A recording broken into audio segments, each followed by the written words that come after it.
শাকিব খান যুক্তরাষ্ট্রে নিউ ইয়র্কে যাওয়ার পরে খবর পাওয়া গেছিল বুবলি সেখানে যাচ্ছেন। ছেলে শেহজাদ খান বীরকে সময় দেওয়ার জন্য শাকিবের আহ্বানে বুবলি নিউ ইয়র্কে যাচ্ছেন। তবে কবে যাচ্ছেন বা যাবেন সে তথ্য উভয়ে গোপন রাখেন। তবে গোপনীয়তা ভেদ করে জানা গেল বুবলি নিউ ইয়র্কে চলে গেছেন। সেখানে শাকিবের সঙ্গে ছেলেকে পার্কে ঘুরে বেড়াচ্ছেন বুবলি। যেখানে দেখা যাচ্ছে নিউ ইয়র্কের রুজভেল্ট আইল্যান্ডে ঘুরে বেড়াচ্ছেন শাকিব খান ও তার ছেলে শেহজাদ খান বীর ও শবনম বুবলি।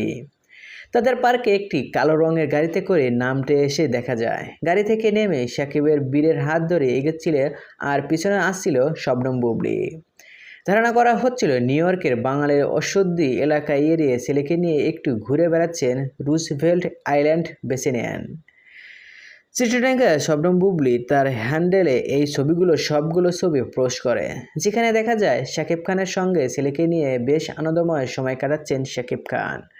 আর এই ছবিগুলো প্রকাশের পরপরই ফের প্রশ্ন উঠেছে, তবে কি শাকিব ও বুবলি এক হচ্ছেন? নানা সময়ে শাকিব খান বলেছিলেন অপু বিশ্বাস ও বুবলি তার কাছে অতীত, সেই অতীতকেই বর্তমান করলেন শাকিব খান, তাও দেশের মাটিতে নয়, নিউ ইয়র্কের রুজভেল্ট আইল্যান্ডে দেখা গেল তাদের। সো ভিউয়ার্স, শাকিব খান ও বুবলি আসলে কি এক হচ্ছেন? কমেন্ট করে জানিয়ে দিন। আর হ্যাঁ, বিনোদন জগতের সকল খবর পেতে চ্যানেলটি সাবস্ক্রাইব করুন। ধন্যবাদ।